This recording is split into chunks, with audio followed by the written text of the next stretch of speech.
Tlangtakin hril rawh I dâwnlungrûk Ka sûngrila naute hi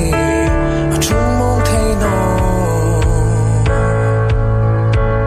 mi hril rawh laikhum I Belchieng I duaisam ka tling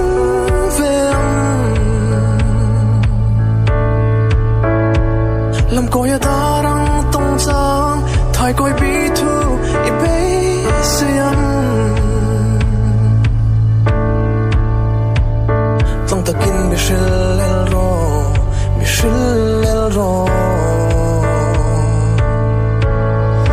Keiin ka lungrilin lo ngaithlang Keiin ka lungrilin lo pawmthiem kan ti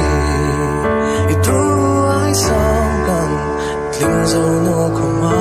mi hrila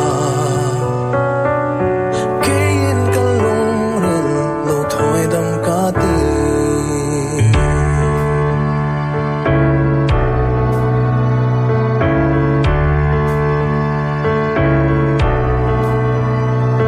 Belchieng